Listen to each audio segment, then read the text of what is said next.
This was the very beginning of the modern-day web. This is also part of Southern California's history that most folks probably aren't too familiar with. And that's where the LA Mayor's Civic Memory Working Group comes in. This coalition of artists, historians, and indigenous leaders have been meeting since the fall of 2019 with a shared purpose of helping the city engage more honestly and more productively with our past. And that can be really tough, as not all of our past is glamorous. I spoke earlier with two of the group's members, Christopher Hawthorne and Natalia Molina. Christopher Hawthorne began by describing why this work is so desperately needed. We have been so in love with this idea that we're a city of the future, maybe the city of the future. We have relied on a lot of boosterism and myth making and establishing our modern identity in particular. I think a lot of this has to do with Hollywood being based here and this idea of the Hollywood dream factory sort of generating these visions of the future.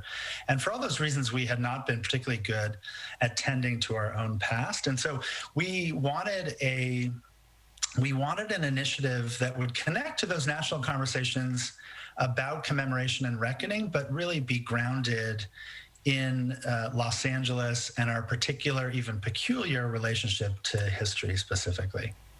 And Natalia, as you did this work and looked at so much of our past as a city, I'm curious how that felt to you, especially, you know, being kind of mired in our past at the same time that you are living and breathing and existing in this very modern world. What was that process like for you?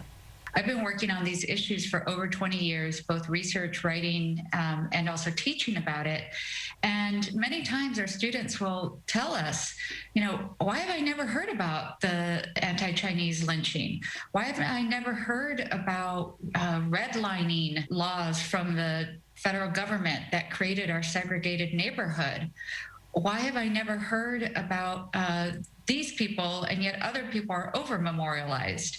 And so this was a way of making the kinds of issues that we often talk about in our classrooms a more public conversation. And one of the things that really struck me about this report is highlighting the fact that we as a nation, like this whole notion of a monument, that we put something up that is made out of a very durable substance that stays there throughout time, that maybe there are reasons why that is not the best way to really honor our past. Maybe, Christopher, can you talk a little bit about kind of, as you met with this group, how you felt it best to really take note of these chapters of our history? So as we brought the group together for the first time in November of 2019, as you mentioned, and then we met again in person in City Hall in early 2020, and then of course the world changed, and we did react to the ways in which the world was changing. We had to, but I think it really helped that we had begun the work, so it wasn't entirely reactive. And one of the things we heard in those conversations consistently, I think it was Richard White, who's a professor from Stanford, one of the most eminent historians of the American West, who really emphasized this point, that we think of memorials as sort of capturing or fixing a moment in the past that we want to remember for one reason or another. But really what monuments memorials do is they capture the feelings of a particular society at the moment when the memorial is designed and produced and installed.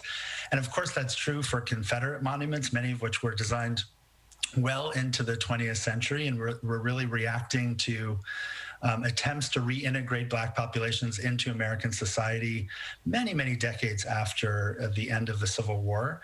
So to have that reminder at the beginning was really important. And then I think we also talked a lot about commemoration, whether it's monuments or memorials or something else, that could be really well suited to Los Angeles specifically, where there's a history of informal, ad hoc, populist, bottom-up monuments, but also ephemeral monuments and memorials and ways of understanding the past that rely on movement and mobility. You know, we have photographs in the report of when the Space Shuttle Endeavour was paraded through the streets. That was a way of sort of memorializing the importance of the aerospace industry and the role of that kind of flight technology in Los Angeles. Another good example from the report is the memorial procession that followed the death of Nipsey Hussle, and the way that that moved through neighborhoods that were important to him and to his fans. And so we really wanted to think about ways that, whether it was temporary, ephemeral, mobile, something other than, as you said, the white man on horseback sort of, fixed forever in the middle of a public square.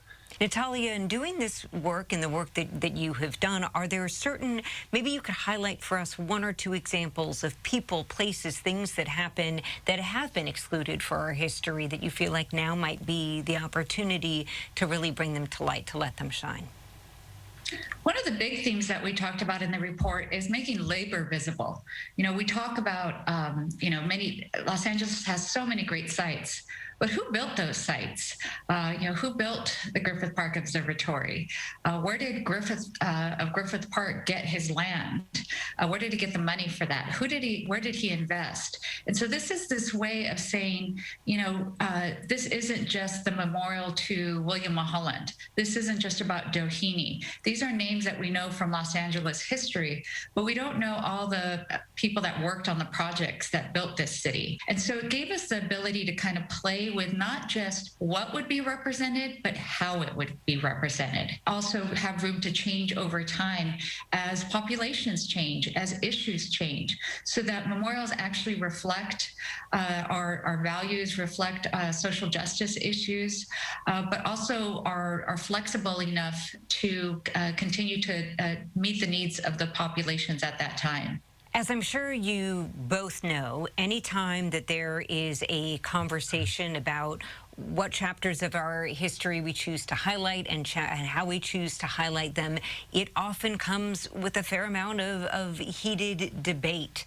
And a lot of times it can be difficult to acknowledge that there have been grave injustices in our past. I would love to just hear a bit from both of you about how you broach that, knowing that the work that you do here may rub some the wrong way, and what you try to do to hopefully get the intentions here across. Christopher, can we start with you?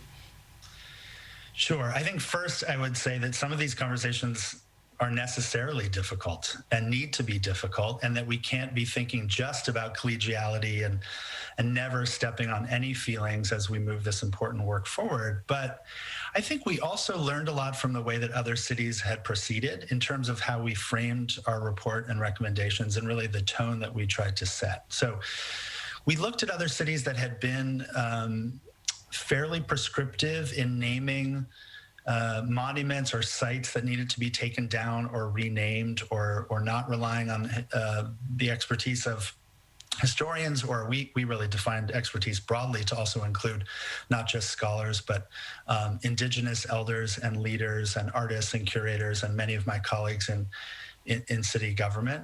And what that all added up to is really thinking about how to frame this set of questions, thinking about our report as the beginning, not the end, not presuming to have the final answer on any question, really looking to models around the country, not just of successful monuments and memorials that are well designed, but looking at the process that produced them, particularly where that process was very open and equitable and productive, even when the conversations were difficult. And Natalia? What I appreciated about the working group was that we were never looking for answers. We were really trying to bring different stories together, not push the agenda for one single story, and really just lay out, like, how do people have these conversations? What information do they need? How does civic memory look differently in a place like Los Angeles versus the South, versus New York City? USC's Natalia Molina and Christopher Hawthorne, Chief Design Officer for the City of Los Angeles. Thank you both so much for this important work and for taking the time out to speak with us about it. Thank you. Thanks for having us, Alex. Great to be here.